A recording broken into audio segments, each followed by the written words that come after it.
Welcome back to Executive IT, the podcast that gives tech leaders the real talk on how to drive smarter, faster, and more secure decision-making across your organization. I'm your host, Evan Kiely, and today we're diving into a topic that's equal parts urgent and under-discussed: how procurement teams are shaping the future of IT and security, one data-driven decision at a time. Whether you're trying to tighten security controls, rationalize spend, or simply reduce noise in your tech stack, decisions are being made every single day and often under pressure. But what happens when those decisions are guided by good data, or worse, when they're not?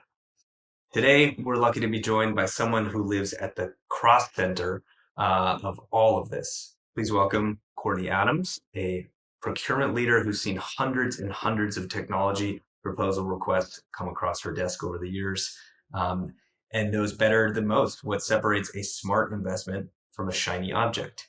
Thanks so much for joining us, Courtney. Before we jump in, anything you want to share with the listeners? Sure. So I'm Courtney Adams. I have been in procurement for tech my entire career, and I'm happy to join you. Awesome. Well, let's jump into it. Let's start at the top then. Procurement is often seen as a gate, but you're more of a guide, right? What's, in your experience, what's motivating teams right now out there to seek out new tools, especially IT and security? Is it reactive needs or people taking proactive steps strategically to get ahead of potential risks? So I really like to see myself as a solution finder and not a gatekeeper. People are usually coming to me because they have a pain point, right? And that's something that I'm trying to solve for them. Whether they're reactive or proactive generally is a reflection upon what stage the company is at, right? Startup companies are always going to be reactive. They are planning in the moment. They're, not always thinking about tomorrow. While, as a company matures, they have the ability to take a step back, get out of the weeds, and to make a little bit more of a long-term planning decision. Yeah, perfectly said. From your perspective, kind of what constitutes a strong proposal from a weak one? Is it just, the amount of time and forethought that goes into it, or is it something specific like, metrics or clarity on the use case, or is it, executive support pushing the tool?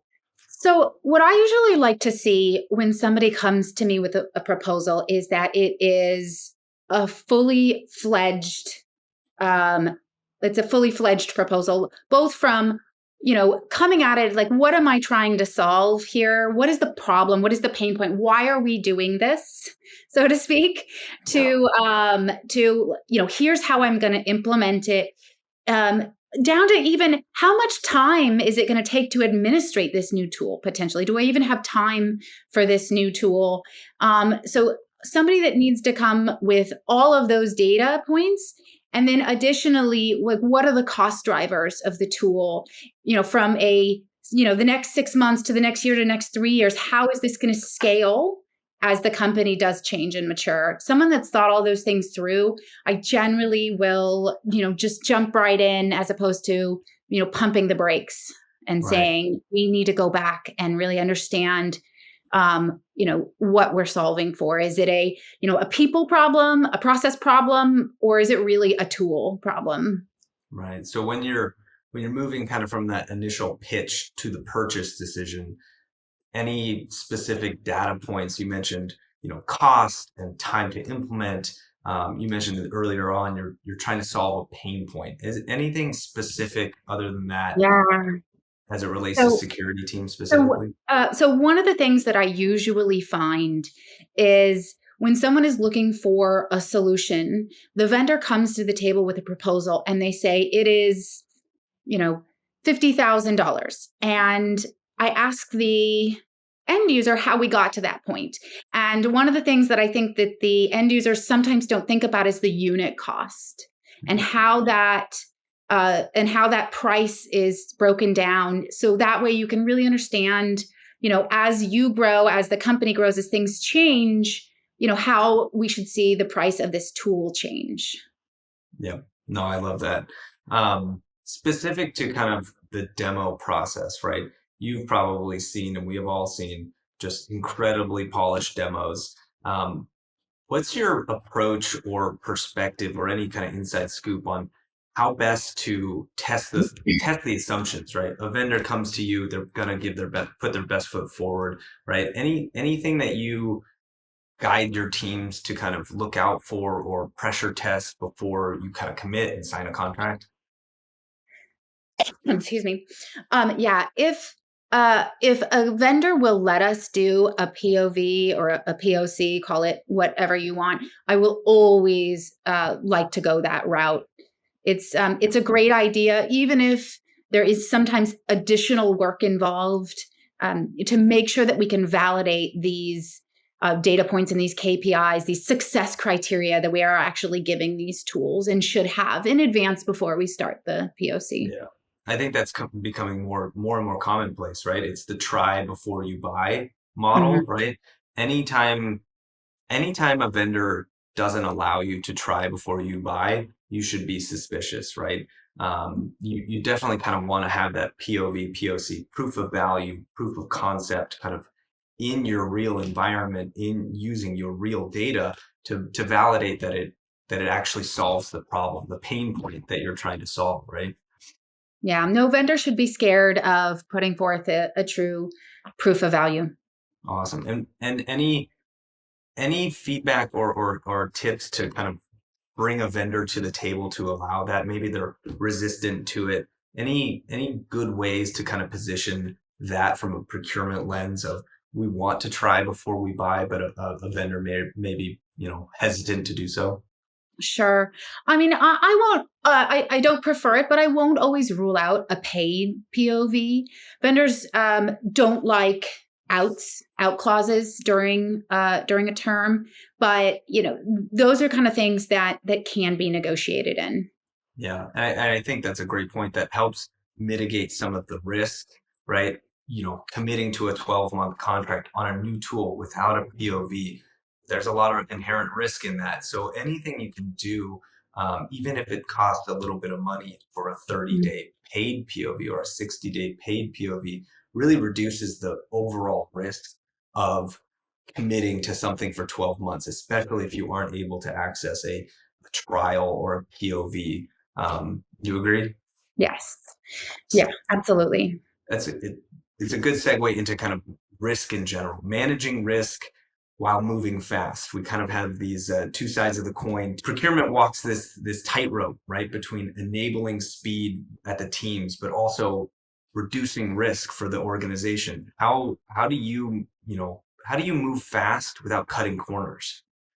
Yeah, I think the most important thing that I can do for my business owner is have my processes buttoned down and to make sure that my process is very clear both for the end user and even to the vendor so that we can all move at speed so that it's very clear all of the hoops that they have to jump through. If they need to go to legal, if they need to go to security, or even a business systems team has to do a review, I think making sure that that's all known up front and that Yeah. those teams are queued up and ready can be really helpful from my perspective.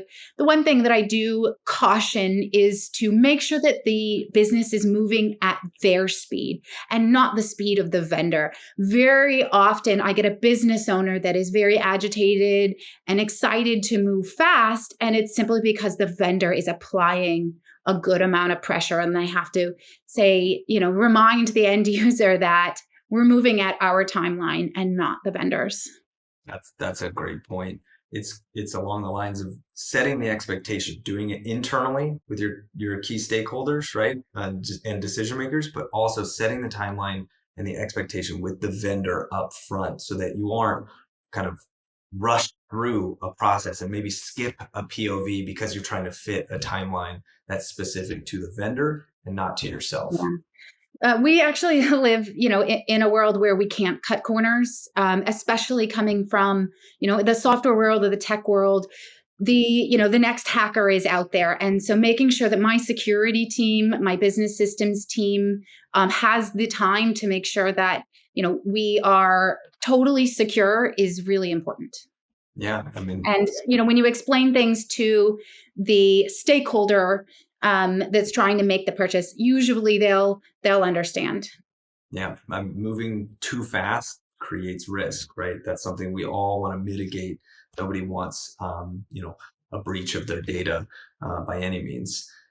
It's a good point that you bring up around data and preventing risk for the organization. Have you seen any situations in your experience where maybe, good data as part of a deep dive in a POC or a POV prevented a bad decision, buying a tool that didn't fit the needs of the business or exposed you in other ways? Or I guess on the other side, in the opposite, have you found data that helped you be more sure about making the right decision? Yeah. One of the things that I make sure that my business owners think about is not just this tool and how it's going to affect them, but we all have to think of the entire ecosystem that we're living in. What systems might it integrate with down the road that, maybe we can prevent from having to be a manual integration or to have to work out something manual. Is we need to think about the whole ecosystem and all the tools that it could potentially connect with, which stakeholders, outside of your team might this affect. Yeah. And then alternatively, one of the other things that I see that good data can bring to the table is making sure that the tool is right for you right now. I see very often that people come to me with new fancy tools and the great demos, amazing outcomes that the vendor is promising. However, it might be that the business is not ready for it, not at the level of maturity that they can handle it. That's something that I see very common is where, I'm not going to complain and say that the tool's not great when it is, but it's oftentimes we're just not ready for it. Yeah. The right tool at the right time. That's Exactly. key. Yeah. No, that's a great point. Before we wrap up, I've really enjoyed this. I think the listeners will have too. Any final words of wisdom for maybe our IT security listeners when they plan on bringing a new tool into their stack? Yeah, I think one of the things that I want to make sure that people do is before you see the demo, you really need to understand what your business requirements are and have those documented. It's too often that I see business requirements change and the goalpost gets moved after the vendor comes in and shows you all the different things they can do. You need to make sure that they don't get to move the goalpost on us. Yeah. Set your goals, set your expectations. You run the process and don't let the Exactly. vendor run it for you. No, that's great. Thank you, Courtney. I appreciate the time and all the insights. Thank you all for listening to this episode of Executive IT. Next month, we'll be exploring balancing experiences, end users and you, a conversation about how IT leaders can deliver seamless solutions and results while also making their own lives a little bit better behind the scenes. All right. Thanks, everyone. See you then.